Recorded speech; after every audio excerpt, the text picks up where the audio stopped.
ಅರ್ಜುನನು ಹೇಳಿದನು, ಹೇ ಜನಾರ್ದನ, ಹೇ ಕೇಶವ, ಬುದ್ಧಿಯು ಕಾಮ್ಯಕರ್ಮಕ್ಕಿಂತ ಉತ್ತಮ ಎಂದು ನೀನು ಭಾವಿಸುವುದಾದರೆ ನನ್ನನ್ನು ಈ ಘೋರ ಯುದ್ಧದಲ್ಲಿ ತೊಡಗಿಸಲು ಏಕೆ ಬಯಸುವೆ? ನಿನ್ನ ಸಂದಿಗ್ಧಾರ್ಥದ ಮಾತುಗಳಿಂದ ನನ್ನ ಬುದ್ಧಿಗೆ ಮೋಹವು ಕವಿಯುತ್ತಿದೆ. ಆದುದರಿಂದ ದಯೆಯಿಟ್ಟು ನನಗೆ ಅತ್ಯಂತ ಶ್ರೇಯಸ್ಕರವಾದ ಮಾರ್ಗವನ್ನು ನಿಶ್ಚಯವಾಗಿ ತಿಳಿಸು. ದೇವೋತ್ತಮ ಪರಮಪುರುಷನು ಹೀಗೆ ಹೇಳಿದನು, ಪಾಪರಹಿತನಾದ ಅರ್ಜುನನೇ, ಆತ್ಮ ಸಾಕ್ಷಾತ್ಕಾರವನ್ನು ಪಡೆಯಲು 2 ಬಗೆಯ ಮನುಷ್ಯರು ಪ್ರಯತ್ನಿಸುತ್ತಾರೆ ಎಂದು ಆಗಲೇ ಹೇಳಿದ್ದೇನೆ. ಕೆಲವರು ಅದನ್ನು ಅನುಭವಗಮ್ಯವಾದ ತತ್ವಜ್ಞಾನದ ಊಹೆಯ ಮೂಲಕ ಸಾಧಿಸಲು ಯತ್ನಿಸುತ್ತಾರೆ. ಕೆಲವರು ಭಕ್ತಿ ಸೇವೆಯ ಮೂಲಕ ಸಾಧಿಸಲು ಯತ್ನಿಸುತ್ತಾರೆ. ಕಾರ್ಯ ಮಾಡದಿರುವುದರಿಂದಲೇ ಪ್ರತಿಕ್ರಿಯೆಯಿಂದ ಬಿಡುಗಡೆ ದೊರೆಯುವುದಿಲ್ಲ.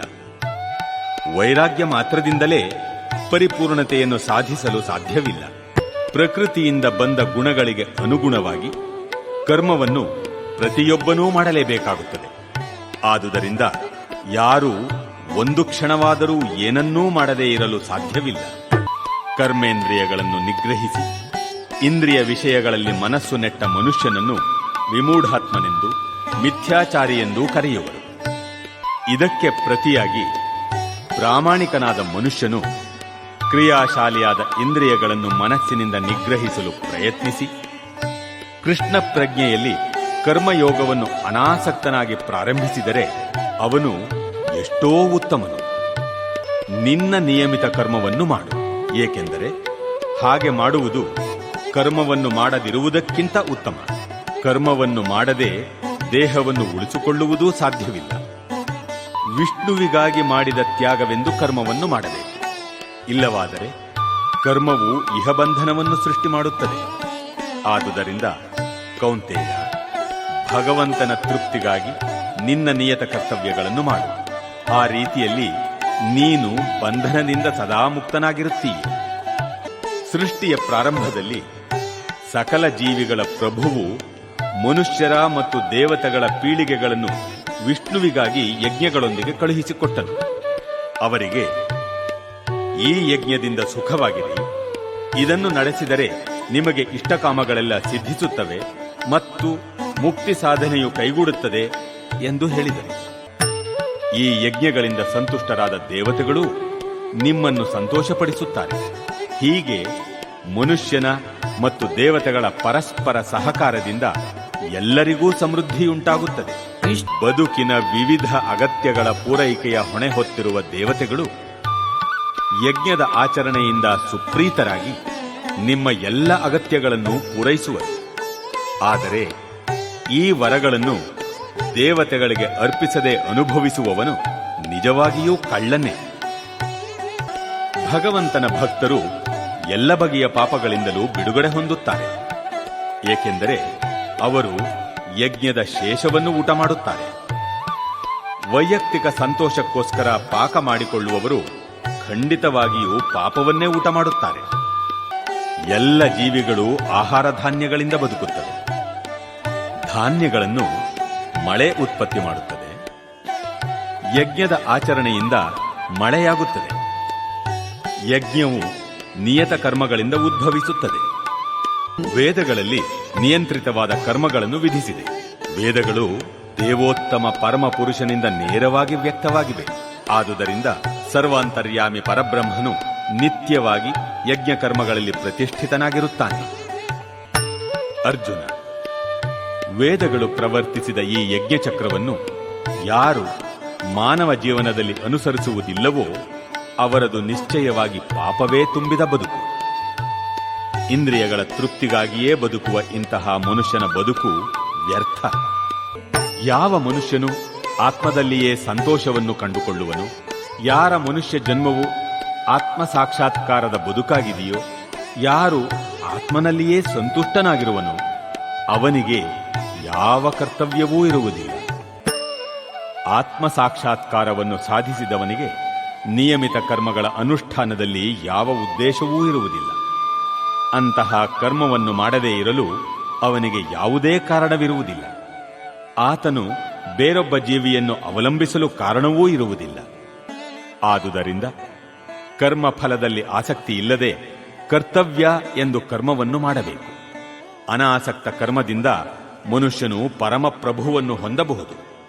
ಜನಕನಂತಹ ರಾಜರು ನಿಯಮಿತ ಕರ್ಮಗಳನ್ನು ಮಾಡುವುದರಿಂದಲೇ ಪರಿಪೂರ್ಣತೆಯನ್ನು ಪಡೆದರು. ಆದುದರಿಂದ ಜನಸಾಮಾನ್ಯರಿಗೆ ಶಿಕ್ಷಣ ನೀಡುವುದಕ್ಕಾಗಿ ನೀನು ನಿನ್ನ ಕೆಲಸವನ್ನು ಮಾಡಬೇಕು. ಶ್ರೇಷ್ಠನಾದವನು ಹೇಗೆ ನಡೆದರೆ ಹಾಗೆ ಸಾಮಾನ್ಯ ಜನರು ಅನುಸರಿಸುತ್ತಾರೆ. ಮೇಲ್ಪಂಕ್ತಿಯಾದ ತನ್ನ ಕಾರ್ಯಗಳಿಂದ ಆತನು ಯಾವುದನ್ನು ಪ್ರಮಾಣವನ್ನಾಗಿ ಮಾಡುತ್ತಾನೋ ಅದನ್ನೇ ಲೋಕವು ಅನುಸರಿಸುತ್ತದೆ. ಪ್ರಾರ್ಥನೆ: 3 ಲೋಕಗಳಲ್ಲಿಯೂ ನನಗೆ ನಿಯತವಾದ ಯಾವುದೇ ಕಾರ್ಯವಿಲ್ಲ. ನಾನು ಬಯಸುವ ವಸ್ತು ಯಾವುದೂ ಇಲ್ಲ. ನಾನು ಪಡೆಯಬೇಕಾದದ್ದು ಏನೂ ಇಲ್ಲ. ಆದರೂ ನಾನು ನಿಯಮಿತ ಕರ್ತವ್ಯಗಳಲ್ಲಿ ನಿರತನಾಗಿದ್ದೇನೆ. ಪಾರ್ಥ: ನಾನು ಯಾವಾಗಲೇ ಆಗಲಿ ನಿಯಮಿತ ಕರ್ಮಗಳಲ್ಲಿ ನಿರತನಾಗದೇ ಹೋದರೆ ಎಲ್ಲ ಮನುಷ್ಯರು ನನ್ನ ಮಾರ್ಗವನ್ನು ಅನುಸರಿಸುವರು. ನಾನು ನಿಯಮಿತ ಕರ್ತವ್ಯವನ್ನು ಮಾಡದಿದ್ದರೆ ಈ ಲೋಕಗಳೆಲ್ಲ ನಾಶವಾಗುವುವು. ನಾನೇ ವರ್ಣಸಂಕರಕ್ಕೆ ಕಾರಣನಾಗುತ್ತೇನೆ.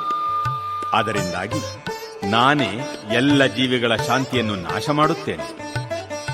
ಅಜ್ಞಾನಿಗಳಾದವರು ಹೇಗೆ ಫಲಾಸಕ್ತರಾಗಿ ಕರ್ಮವನ್ನು ಮಾಡುತ್ತಾರೆಯೋ ಹಾಗೆಯೇ ವಿದ್ವಾಂಸರು ಆಸಕ್ತಿಯಿಲ್ಲದೆ ಜನಸಾಮಾನ್ಯರನ್ನು ಯೋಗ್ಯ ಮಾರ್ಗದಲ್ಲಿ ಕರೆದೊಯ್ಯಲು ಕರ್ಮವನ್ನು ಮಾಡಬೇಕು.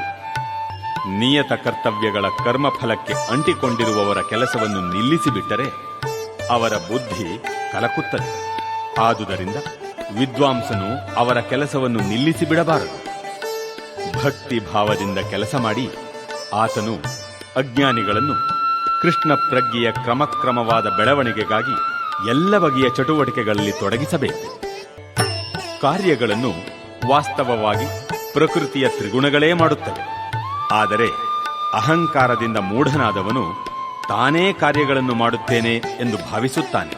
ಹೇ ಮಹಾಬಾಹುವಾದ ಅರ್ಜುನ, ಪರಮ ಸತ್ಯವನ್ನು ತಿಳಿದವನು ಇಂದ್ರಿಯಗಳಲ್ಲಿ ಮತ್ತು ಇಂದ್ರಿಯ ತೃಪ್ತಿಯಲ್ಲಿ ತೊಡಗುವುದಿಲ್ಲ.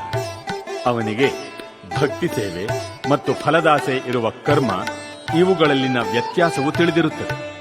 ಪ್ರಕೃತಿಯ ಗುಣಗಳಿಂದ ಮೂಢರಾದ ಅಜ್ಞಾನಿಗಳು ಸಂಪೂರ್ಣವಾಗಿ ಐಹಿಕ ಚಟುವಟಿಕೆಗಳಲ್ಲಿ ತನ್ಮಯರಾಗುತ್ತಾರೆ.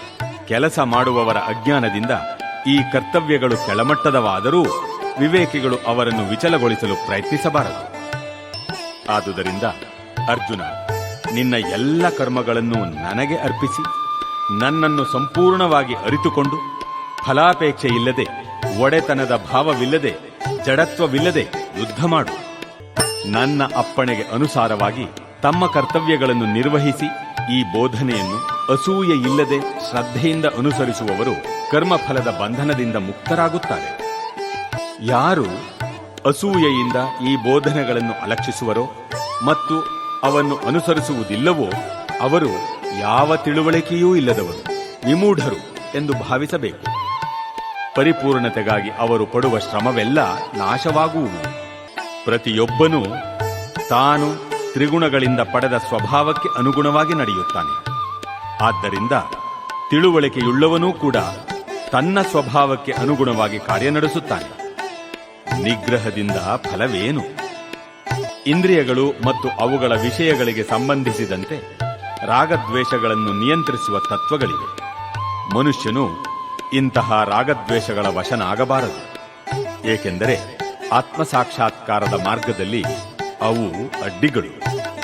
ತನ್ನ ನಿಯತ ಕರ್ತವ್ಯಗಳನ್ನು ತಪ್ಪಾಗಿಯಾದರೂ ನಿರ್ವಹಿಸುವುದು ಪರಧರ್ಮವನ್ನು ಪರಿಪೂರ್ಣವಾಗಿ ಮಾಡುವುದಕ್ಕಿಂತ ಉತ್ತಮವಾದದ್ದು.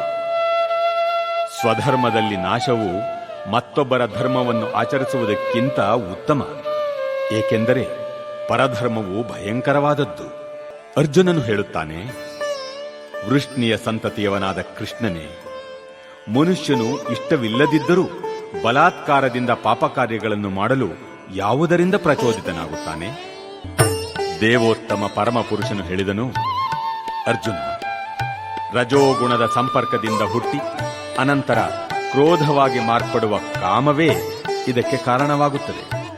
ಇದು ಎಲ್ಲವನ್ನೂ ನುಂಗಿ ಹಾಕುವ ಈ ಜಗತ್ತಿನ ಪಾಪಪೂರಿತ ಶತ್ರು. ಹೊಗೆಯು ಬೆಂಕಿಯನ್ನು ಮುಚ್ಚುವಂತೆ, ಧೂಳು ಕನ್ನಡಿಯನ್ನು ಮುಚ್ಚುವಂತೆ, ಗರ್ಭಕೋಶವು ಭ್ರೂಣವನ್ನು ಮುಚ್ಚುವಂತೆ ವಿವಿಧ ಪ್ರಮಾಣಗಳ ಕಾಮವು ಜೀವಿಯನ್ನು ಮುಚ್ಚುತ್ತದೆ. ಹೀಗೆ ಪ್ರಾಜ್ಞನಾದ ಜೀವಿಯ ಶುದ್ಧ ಪ್ರಜ್ಞೆಯನ್ನು ಅವನ ನಿತ್ಯ ವೈರಿಯು ಕಾಮರೂಪದಿಂದ ಆವರಿಸುತ್ತದೆ. ಅದಕ್ಕೆ ತೃಪ್ತಿ ಎನ್ನುವುದೇ ಇಲ್ಲ. ಅದು ಅಗ್ನಿಯಂತೆ ಉರಿಯುತ್ತಿರುತ್ತದೆ. ಈ ಕಾಮಕ್ಕೆ ಇಂದ್ರಿಯಗಳು, ಮನಸ್ಸು ಮತ್ತು ಬುದ್ಧಿ ಆವಾಸ ಸ್ಥಾನಗಳು. ಅವುಗಳ ಮೂಲಕ ಕಾಮವು ಜೀವಿಯ ಜ್ಞಾನವನ್ನು ಆವರಿಸಿ ಅವನನ್ನು ದಿಕ್ಕುಗೆಡಿಸುತ್ತದೆ. ಆದುದರಿಂದ ಭರತವಂಶಜರಲ್ಲಿ ಶ್ರೇಷ್ಠನಾದ ಅರ್ಜುನ ಪ್ರಾರಂಭದಲ್ಲಿಯೇ ಇಂದ್ರಿಯಗಳನ್ನು ನಿಯಂತ್ರಿಸಿ ಪಾಪದ ಮಹಾಸಂಕೇತವಾದ ಕಾಮಕ್ಕೆ ಕಡಿವಾಣ ಹಾಕು. ಜ್ಞಾನ ಮತ್ತು ಆತ್ಮ ಸಾಕ್ಷಾತ್ಕಾರಗಳನ್ನು ನಾಶ ಮಾಡುವ ಈ ಕಾಮವನ್ನು ಧ್ವಂಸ ಮಾಡು. ಕ್ರಿಯಾಶಾಲಿಯಾದ ಇಂದ್ರಿಯಗಳು ಜಡವಸ್ತುವಿಗಿಂತ ಶ್ರೇಷ್ಠ. ಮನಸ್ಸು ಇಂದ್ರಿಯಗಳಿಗಿಂತ ಶ್ರೇಷ್ಠ. ಬುದ್ಧಿಯು ಮನಸ್ಸಿಗಿಂತ ಇನ್ನೂ ಬಹುಶ್ರೇಷ್ಠ. ಮತ್ತು ಆತ್ಮನು ಬುದ್ಧಿಗಿಂತ ಬಹುಶ್ರೇಷ್ಠನು. ಮಹಾಬಾಹುವಾದ ಅರ್ಜುನನೇ, ಭೌತಿಕ ಇಂದ್ರಿಯಗಳು, ಮನಸ್ಸು ಮತ್ತು ಬುದ್ಧಿ ಇವೆಲ್ಲವನ್ನೂ ಮನುಷ್ಯನು ಮೀರಿದವನು. ಇದನ್ನು ಅರಿತು ಮನಸ್ಸನ್ನು ಉದ್ದೇಶಪೂರ್ವಕವಾದ ಅಲೌಕಿಕ ಬುದ್ಧಿಯಿಂದ, ಕೃಷ್ಣ ಪ್ರಜ್ಞೆಯಿಂದ ದೃಢಗೊಳಿಸಬೇಕು. ಹೀಗೆ ಆಧ್ಯಾತ್ಮಿಕ ಶಕ್ತಿಯಿಂದ ಎಂದೂ ತೃಪ್ತಿಪಡಿಸಲು ಸಾಧ್ಯವಿಲ್ಲದ ಈ ಕಾಮ ಎಂಬ ವೈರಿಯನ್ನು ಗೆಲ್ಲಬೇಕು.